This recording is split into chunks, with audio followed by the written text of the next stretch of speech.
L'édition 2023 de la Camon à Aoro dans la commune de Basila est prévue pour ce samedi 25 novembre 2023. À Aoro, les signes annonciateurs se font remarquer, comme c'est le cas ici au fronton du Palais Royal de la localité avec des posters à l'effigie de l'ancien ministre du Commerce dans le premier gouvernement après l'indépendance du Dahomey, feu Paul Darbou, père de Alexis Marouf Darbou, président de la Fondation Paul Darbou. Comme par le passé, la Fondation soutient encore l'organisation de cette édition. Paul Darbou ayant été le précurseur de l'arrivée des Lokpa de Waké à Aoro, c'est à juste titre que les hommages lui soient rendus. Au centre communautaire construit par la Fondation au profit de la population pour les grandes rencontres, Alexis Marouf Darbou s'est entretenu avec les membres du comité d'organisation.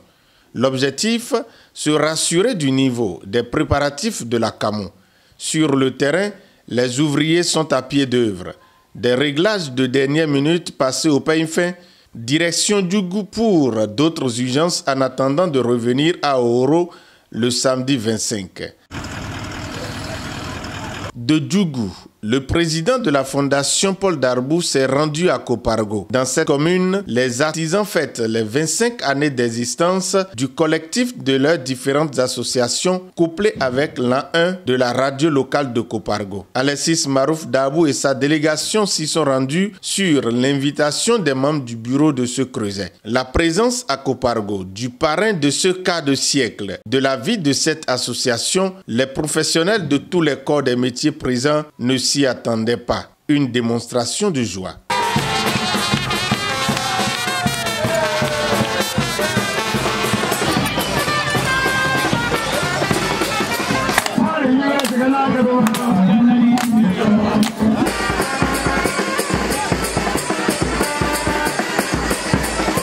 À la tribune officielle, plusieurs invités et responsables des corps de métier. Pour Zaki Amandou, président du collectif des artisans de Kopargo, la présence du parrain est d'une grande considération pour les artisans qu'ils sont. Depuis 1998 à ce jour, les présidents qui ont géré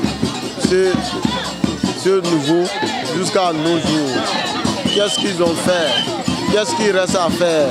Il faut expliquer les artisans que tout le monde est imprégné des difficultés que nous avons.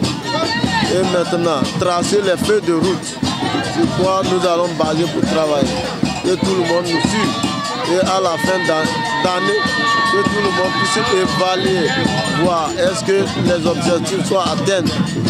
Et nous sommes heureux aujourd'hui parce qu'on ne pensait pas avoir le président de la Fondation Paul Darbou qui pouvait accepter notre parrainage. Et tous les artisans sont fiers, ils sont très contents de lui voir en personne lui-même.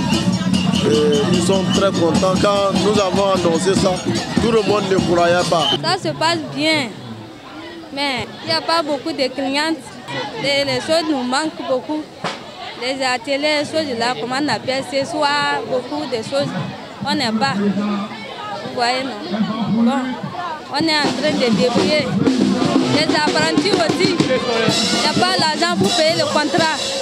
On est là. Nous sommes contents de revoir le président de la Fondation. 25 années d'existence du collectif des artisans de Kopargo et l'an 1 de la radio de Kopargo célébré dans la joie, la bonne ambiance et les démonstrations artistiques l'ont témoigné.